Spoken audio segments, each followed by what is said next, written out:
এই যে সকাল 6:30 দিকে মাঠে ধানের চারা উত্তোলন করার জন্য আসা হয়েছে।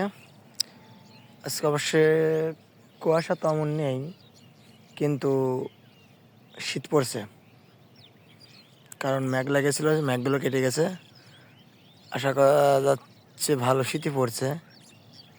এই যে আমি সেটাই দেখাচ্ছি যে আমার ধানের চারা এইখানে তুলেছি আর ওইখানে তুলবো আজকে। ওখানে 3 লাল মতো আছে, ওইটা তুলে আজকে লাগাবো। এই যে সকালবেলা আসলে মাঠের এই নীরব প্রকৃতি অনেক সুন্দর। ওই যে দেখা যাচ্ছে দূরে ওই যে সাদা বক দেখা যাচ্ছে, হয়তো আসলে ভালোভাবে দেখা যাচ্ছে কিনা জানি না। এই যে সাদা বকগুলো এখন উড়ে এসে বসতেছে, পোকামাকড় খাবে। আসলে বর্ষার সময় বাদে বকগুলোর মাছ খাওয়া তেমন একটা হয় না।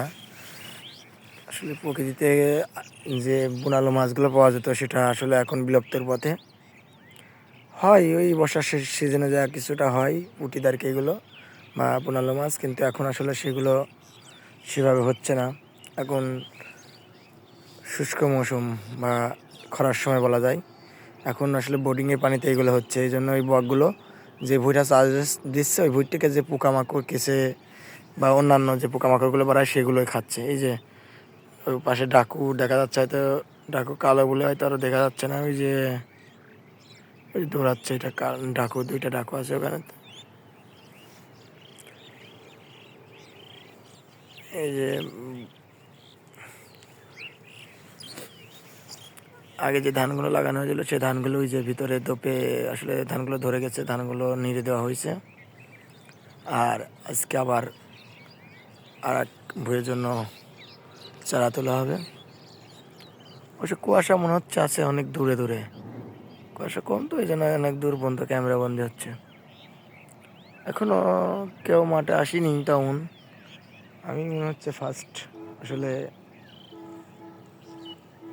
একা একা অনেক কাজ করা লাগবে আজকে, এই জন্য আসলে আসা হচ্ছে। দেখ আলহামদুলিল্লাহ।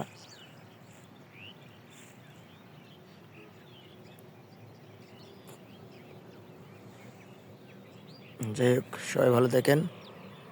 আল্লাহ হাফেজ।